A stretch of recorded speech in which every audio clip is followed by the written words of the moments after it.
जय हिंद दोस्तों। हम लोग एनसीईआरटी के प्रश्न श्रृंखला को आगे बढ़ाते हैं और इस भाग में हम लोग जो सारे इम्पॉर्टेंट क्वेश्चन देखेंगे यह प्रश्न उत्तर मुगल शासकों से संबंधित है। उत्तर मुगल शासकों से तात्पर्य है औरंगजेब के पश्चात 1707 से लेकर के 1857 यानी 58 तक बहादुर शाह जफर यानी अंतिम मुगल बादशाह तक देखा जाएगा हम लोग, जिसे उत्तर मुगल शासक के नाम से जाना जाता है हम लोगों के इतिहास में। तो आइए इन प्रश्नों को हम लोग प्रारंभ करते हैं। तो यह इस सेशन का फर्स्ट क्वेश्चन है। पहला प्रश्न है, नंबर 1, मुगल साम्राज्य के पतन के संदर्भ में निम्नलिखित सही कथनों पर विचार कीजिए। सही कथन क्या है, इसी पर हम लोगों को विचार करना है। फर्स्ट कह रहा है नंबर 1, औरंगजेब पर नादिर शाह द्वारा किया गया आक्रमण। नंबर 2 कह रहा है औरंगजेब की दक्षिण अभियान की लालसा, जिस कारण वह उत्तर भारत पर ध्यान नहीं दे सका। नंबर 3 कह रहा है, थर्ड कह रहा है औरंगजेब ने नवरोज उत्सव को समाप्त कर दिया। ओके, तो यहाँ पर यह ध्यान देना है कि फर्स्ट जो कह रहा है औरंगजेब पर नादिर शाह द्वारा किया गया आक्रमण, तो नादिर शाह का आक्रमण औरंगजेब के शासनकाल में नहीं हुआ था, 1739 में हुआ है, यानी 1739, और वह अभी 24 फरवरी को 24 फरवरी को नादिर शाह ने आक्रमण किया था। उस समय औरंगजेब का शासनकाल नहीं था, मोहम्मद शाह का शासनकाल था। इस प्रकार एक तो गलत हो जाएगा। यही कह रहा है कि सही कथनों पर विचार करिए, तो एक तो पूरी तरह गलत हो जाएगा। नंबर 2 कह रहा है औरंगजेब की दक्षिण अभियान की लालसा, जिस कारण वह उत्तर भारत पर ध्यान नहीं दे सका, यह एकदम सही है, क्योंकि सबसे अधिक समय औरंगजेब दक्षिण भारत को जीतने में व्यतीत किया और दक्षिण भारत उसके लिए नासूर साबित हुआ। दक्षिण में ही उसकी मृत्यु भी हो जाती है। ओके, और नंबर 3 कह रहा है, इसलिए 2 सही है। नंबर 3 कह रहा है औरंगजेब ने नवरोज उत्सव को समाप्त कर दिया, यह भी सही है। तो इसमें सही आंसर होगा 2 और 3। ओके, 2 और 3 देखा जाए किस कथन में दिया गया है। इसका सही आंसर बी में दिख रहा है, 2 और 3। ओके, तो 2 और 3 सही है। ए नहीं सही होगा, 1 और 2 कह रहा है। सी भी नहीं होगा, 1 और 3 कह रहा है। डी भी नहीं होगा, 1, 2 और 3 यह भी नहीं सही होगा। ओके, एक्सप्लेन को भी हम लोग देख लेते हैं। एक्सप्लेन तो हम लोग कर ही लिए, लेकिन फिर देख लेते हैं हम लोग। नादिर शाह ने मोहम्मद शाह के शासनकाल में आक्रमण करके मुगल साम्राज्य में लूटपाट की। औरंगजेब के दक्षिण अभियान से जन धन को अत्यधिक क्षति पहुंची, जिस कारण वह उत्तर भारत की ओर ध्यान नहीं दे सका, जो मुगल साम्राज्य के पतन का कारण बना। अकबर द्वारा प्रारंभ किए गए नवरोज उत्सव ओके को औरंगजेब ने समाप्त कर दिया। तो नवरोज उत्सव को समाप्त किसने किया? औरंगजेब के द्वारा। तथा साथ ही झरोखा दर्शन को भी औरंगजेब ने बंद कर दिया था। तो नवरोज उत्सव को भी समाप्त कर दिया और झरोखा दर्शन जो मुगल बादशाह देते थे उस पर भी उसने प्रतिबंध लगा दिया या बंद कर दिया। आगे बढ़ते हैं। तो इस प्रकार यह इंपॉर्टेंट क्वेश्चन है। नादिर शाह मोहम्मद शाह के समय में आक्रमण किया और नवरोज का उत्सव और झरोखा दर्शन को औरंगजेब के द्वारा बंद कर दिया गया। यह भी आपसे एग्जाम में पूछा जाता है।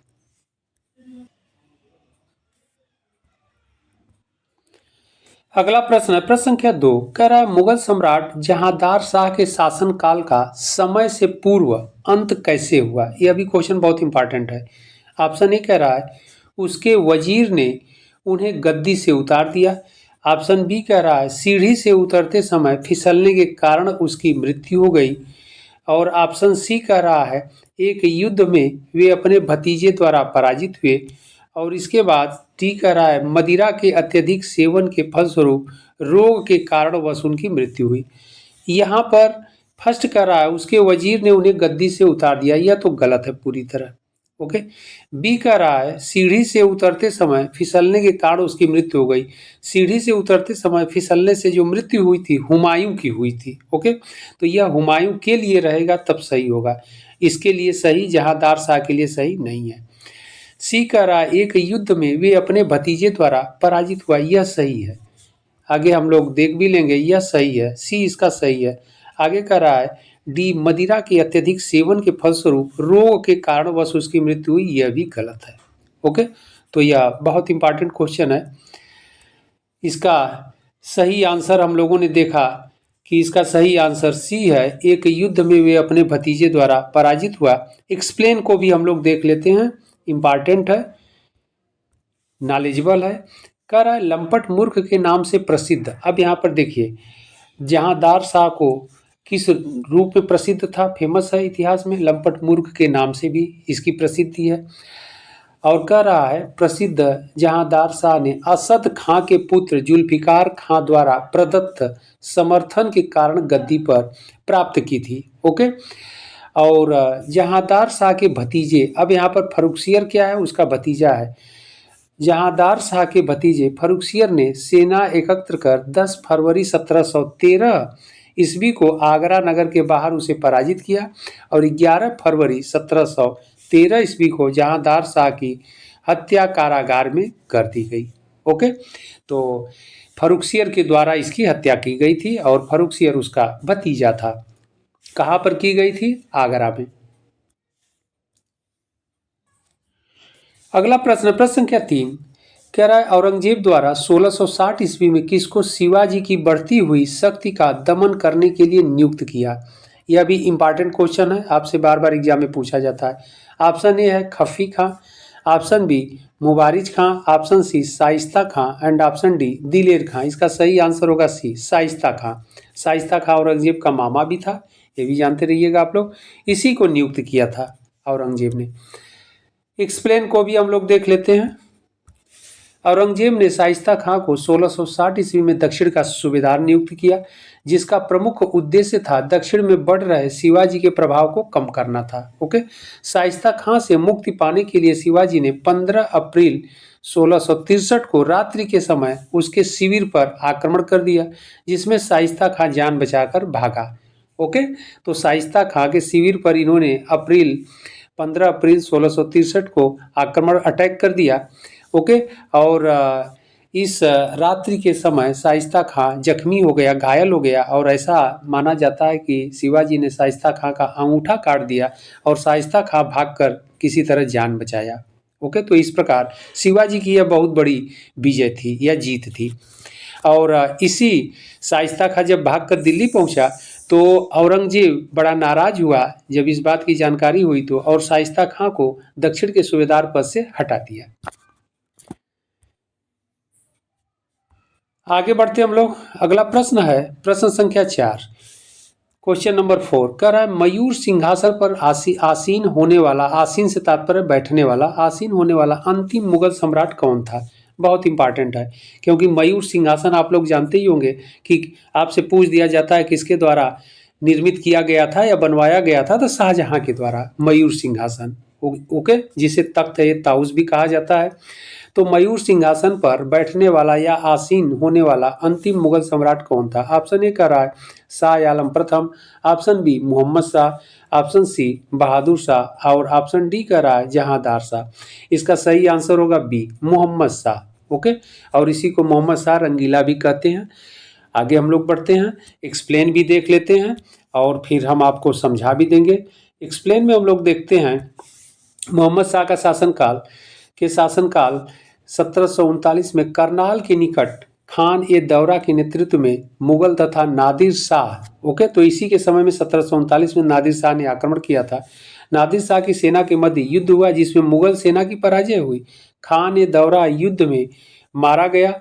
इस पराजय के पश्चात कोहिनूर हीरे से जड़ित शाहजहां निर्मित प्रसिद्ध मुगल राज सिंहासन तख्त ए ताउस, जिसको हम लोगों ने देखा मयूर सिंहासन के नाम से प्रसिद्ध था, को नादिर शाह अपने साथ लेकर के चला गया।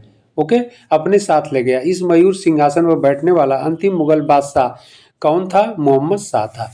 तो इसे नादिर शाह लेकर के 1739 ईस्वी में चला गया, और नादिर शाह अफगानिस्तान का था और अपने देश लेकर के चला गया। तो इस प्रकार अंतिम मुगल बादशाह जो इस पर बैठा मोहम्मद शाह रहेगा। ओके, तो यह बहुत इंपॉर्टेंट क्वेश्चन है, आप लोग ध्यान रखिएगा।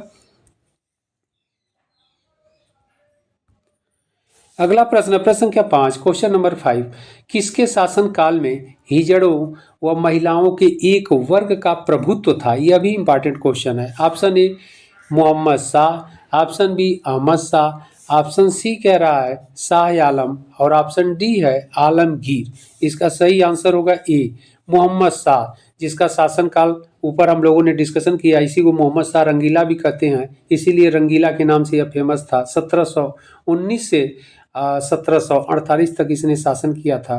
ओके, और इसी के शासनकाल में कह रहा है किसके शासनकाल में हिजड़ों व महिलाओं के एक वर्ग का प्रभुत्व था, तो इसी के समय में था, इसीलिए इसे रंगीला के नाम से भी जाना जाता है।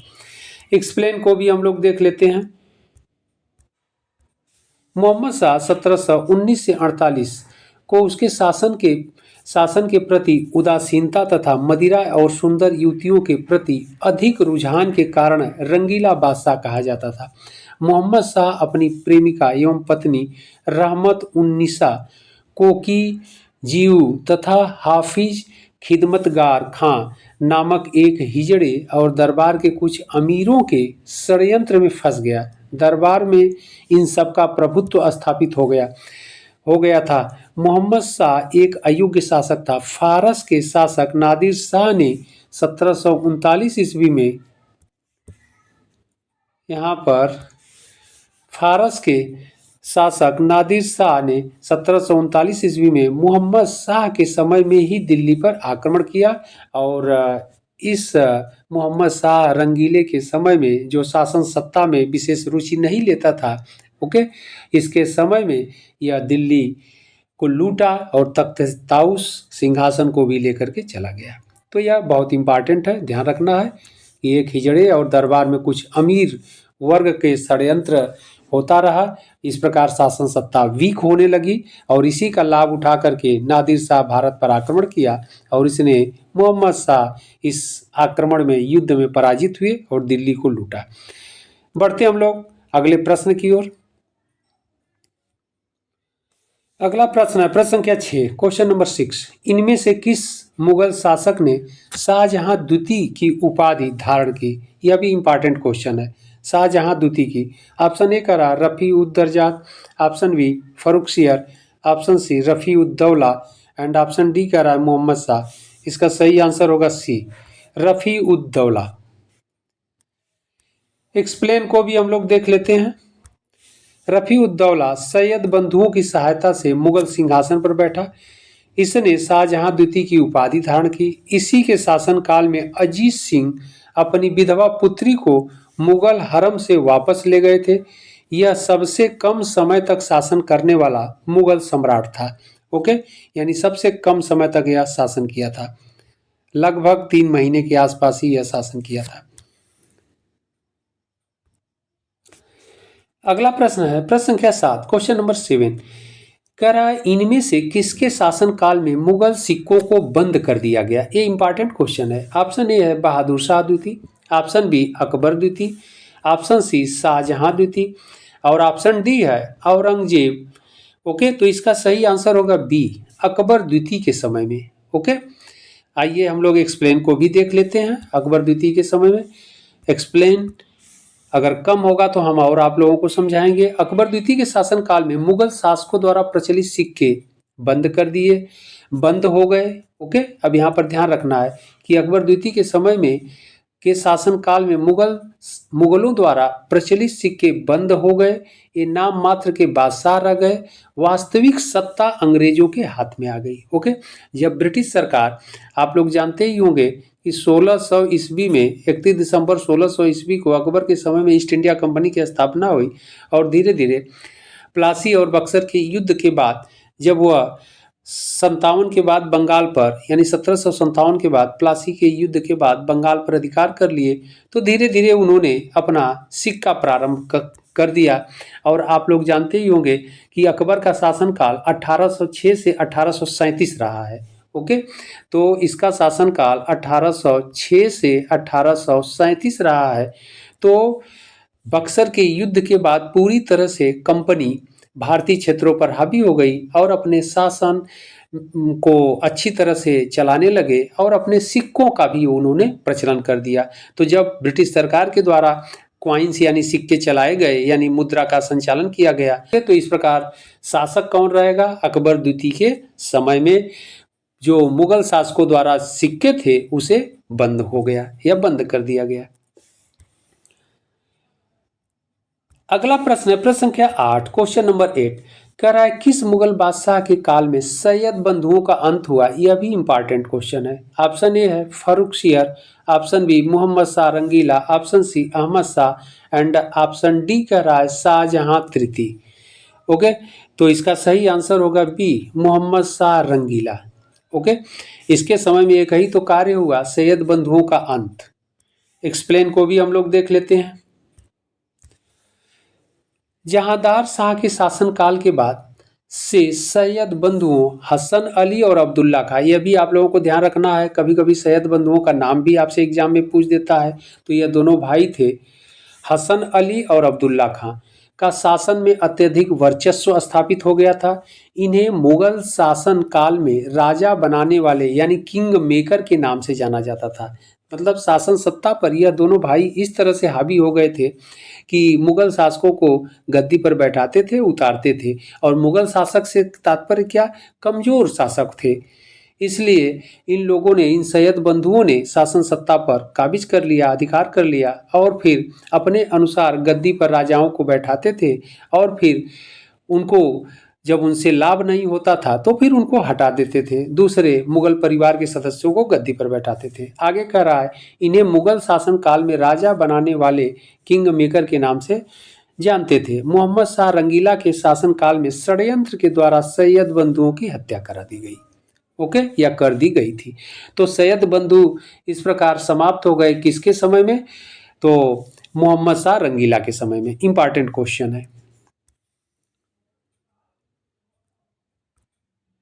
अगला इंपॉर्टेंट प्रश्न है प्रश्न संख्या 9, क्वेश्चन नंबर 9 कह रहा है करनाल का युद्ध कब हुआ? यह भी प्रश्न क्वेश्चन बहुत इंपॉर्टेंट है, आगे भी हम लोगों ने डिस्कशन किया है। वर्ष 1739 में, बी कह रहा है वर्ष 1740 में, सी कह रहा है वर्ष 1957 में और डी कह रहा है वर्ष 1728 में। ओके, इसका सही आंसर होगा ए वर्ष 1739 में। करनाल का युद्ध नादिर शाह के बीच हुआ था। ओके, तो यह बहुत इंपॉर्टेंट है और वह भी 24 फरवरी को। एक्सप्लेन को भी हम लोग देख लेते हैं। एक्सप्लेन में भी ये दिया गया है करनाल का युद्ध 24 फरवरी 1739 को नादिर शाह एवं मोहम्मद शाह निजाम उल मुल्क व कमरुद्दीन के संयुक्त संगठन के मध्य हुआ था। निजाम उल मुल्क की मध्यस्थता के कारण मोहम्मद शाह व नादिर शाह के मध्य संधि हो गई। मोहम्मद शाह ने निजाम उल मुल्क को मीर बख्शी के पद पर नियुक्त किया था। तो इस प्रकार नादिर शाह के द्वारा करनाल के मैदान में युद्ध हुआ था। अगला प्रश्न प्रश्न संख्या 10 क्वेश्चन नंबर 10 कह रहा है निम्नलिखित को कालानुक्रम में व्यवस्थित कीजिए और नीचे दिए गए कूट से सही उत्तर का चयन कीजिए। तो सही उत्तर का चयन करना है। ये मुगल बादशाहों का नाम दिया है। नंबर 1 दिया है मोहम्मद शाह, नंबर 2 जहांदार शाह, नंबर 3 आलमगीर द्वितीय और नंबर 4 कह रहा है अहमद शाह। तो इसको क्रम से हम लोगों को बैठाना है। तो इसमें सबसे पहले आएगा औरंगजेब के बाद बहादुर शाह गद्दी पर बैठा था, उसके बाद जहांदार शाह। तो इसमें नंबर 1 पर आ जाएगा जहांदार शाह। ओके, इसके बाद आ जाएगा 1 नंबर आ जाएगा यानी 2 नंबर पर मोहम्मद शाह आ जाएगा जहांदार शाह के बाद। इसके बाद अहमद शाह आ जाएंगे यानी तीसरे नंबर पर अहमद शाह आ जाएंगे। इसके बाद चौथे नंबर पर आलमगीर सेकंड आ जाएंगे। इस प्रकार सही आंसर अगर देखा जाएगा तो क्या होगा? पहले 2 आएगा 2 नंबर, इसके बाद जहांदार शाह, इसके बाद 2 के बाद फिर 1 नंबर आ जाएगा मोहम्मद शाह और मोहम्मद शाह के बाद 3 नंबर पर आते हैं हम लोग यानी अहमद शाह यानी 4 आ जाएगा और इसके बाद 3। इसका मतलब सही आंसर क्या होगा? 2 1 4 3। तो 2 1 4 3 देखा जाए किसमें है? ऑप्शन ए कर रहा है 1 3 4 2, यह नहीं होगा। ऑप्शन बी कर रहा है 2 1 4 3, यही सही होगा। ओके, सी कह रहा है 3 1 2 4, यह भी नहीं होगा। डी कह रहा है 4 2, तो यह भी नहीं होगा। इसका सही आंसर क्या होगा? बी होगा। बी में क्या हो जाएगा? पहले 2 आएगा यानी जहांदार शाह, नंबर 1 आ जाएगा मोहम्मद शाह, और नंबर 4 पर अहमद शाह, इसके बाद नंबर 3 पर आलमगीर सेकंड। ओके, एक्सप्लेन को भी हम लोग देख लेते हैं। विकल्प में दिए गए मुगल शासकों का क्रम है। जहांदार शाह देखिए 1712 से 13, फिर मोहम्मद शाह 1719 से 1748, फिर अहमद शाह 1748 से 1754, एंड तथा आलमगीर सेकंड कह रहा है 1754 से 1759 ईस्वी। ओके, अगला प्रश्न, प्रश्न संख्या 11 कह रहा है निम्नलिखित कथनों में से कौन बहादुर शाह जफर के बारे में सही नहीं है? ओके, तो कौन सा कथन सही नहीं है? ऑप्शन फर्स्ट कह रहा है, ए कह रहा है वह बिना साम्राज्य का सम्राट था। ओके, यह तो सही है। सम्राट था, नाम मात्र का था, क्योंकि साम्राज्य पर ब्रिटिश सत्ता का यानी ईस्ट इंडिया कंपनी का या ब्रिटिश का अधिकार हो गया था। ओके, यानी ब्रिटिशर्स का।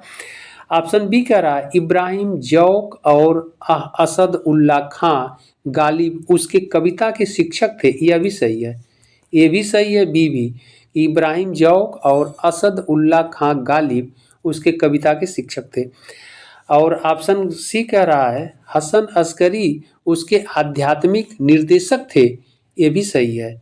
ओके, हसन अस्करी उसके आध्यात्मिक गुरु कह लीजिए या निर्देशक या डायरेक्टर कह लीजिए, बात एक ही है। यह भी सही है। लास्ट कह रहा है, डी कह रहा है वह 1 लाख रुपए से कम ईस्ट इंडिया कंपनी से पेंशन के रूप में प्राप्त करता था। यह गलत है। ओके, यही सही नहीं है, क्योंकि एक्सप्लेन को भी हम लोग देख लेते हैं, नहीं तो फिर हम आप लोगों को समझा देंगे। एक तो सही है, बी सही है और सी भी सही है, डी सही नहीं है। एक्सप्लेन को भी हम लोग देख लेते हैं। बहादुर शाह जफर को ईस्ट इंडिया कंपनी की ओर से प्रति माह 1 लाख रुपए पेंशन और 15 लाख रुपए उनकी अन्य संपत्तियों के लिए किराए के तौर पर 1,000 रुपए पारिवारिक खर्च के तौर पर मिलते थे। तो यहाँ पर पेंशन क्या कह रहा है? पेंशन में हम लोग देखें कि पेंशन में यह कह रहा है कि 1 लाख रुपए पेंशन। ओके, तो प्रति माह 1 लाख रुपए उन्हें पेंशन। और यहाँ पर डी कह रहा है कि वह 1 लाख रुपए से कम प्रति माह ईस्ट इंडिया कंपनी से पेंशन के रूप में प्राप्त करता था। तो प्रति माह तो सही है, लेकिन 1 लाख रुपए से कम, इसलिए यह गलत है, क्योंकि उन्हें ईस्ट इंडिया कंपनी से प्रति माह 1 लाख रुपए पेंशन मिलता था और 15 लाख रुपए उनकी अन्य परिसंपत्तियों के लिए किराए के तौर पर। अन्य परिसंपत्तियां का मतलब जो उनका राज्य कंपनी ने लिया था, अधिकार कर लिया था, उसके एवज में उन्हें 15 लाख रुपए एक तरह से रेंट के रूप में दिया जाता था और 1,000 रुपए परिवार के खर्च के लिए के तौर पर उन्हें दिया जाता था। ओके, तो इस प्रकार डी नहीं होगा। अगला प्रश्न है, प्रश्न संख्या 12 कह रहा है 1773 ईस्वी में जीज मोहम्मद शाही पुस्तक जो नक्षत्रों के ज्ञान से संबंधित है के लेखक हैं। बहुत इंपॉर्टेंट है। जीज मोहम्मद शाही जो पुस्तक है किसके द्वारा लिखा गया है, यह बहुत इंपॉर्टेंट है। इसके लेखक के बारे में पूछ रहा है।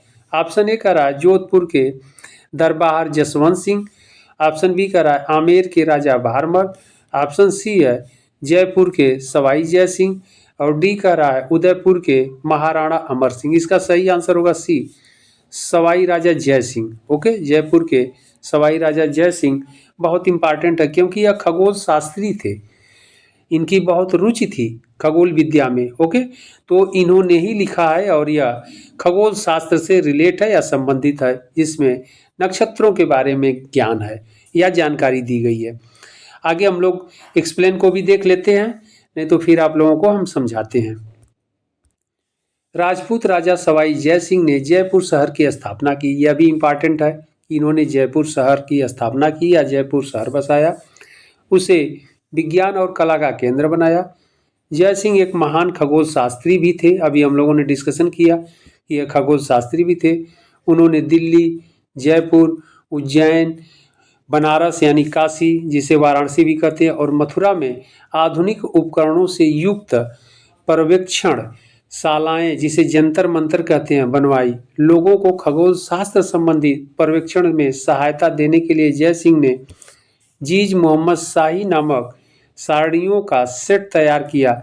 उन्हें यूक्लिड की कृति रेखा गणित के तत्व का संस्कृत में अनुवाद करवाया। ओके, तो यह किससे संबंधित पुस्तक है, यानी बुक है, खगोल शास्त्र से संबंधित है। और यह भी आपसे पूछा जाता है कि उन्होंने जंतर मंतर कहाँ कहाँ बनवाया, दिल्ली में, जयपुर, उज्जैन, बनारस और मथुरा में। तो यह बहुत इंपॉर्टेंट है। 5 स्थान पर, दिल्ली 1 हो गया, जयपुर 2 हो गया, उज्जैन 3 हो गया, बनारस 4 हो गया और मथुरा 5 हो गया। तो ये आज के सारे इंपॉर्टेंट क्वेश्चन थे और आप लोग इन इंपॉर्टेंट प्रश्नों को अच्छे से देखिएगा। फिर हम लोग मिलते हैं इंपॉर्टेंट प्रश्नों की श्रृंखला के साथ अगले भाग में। तब तक के लिए धन्यवाद।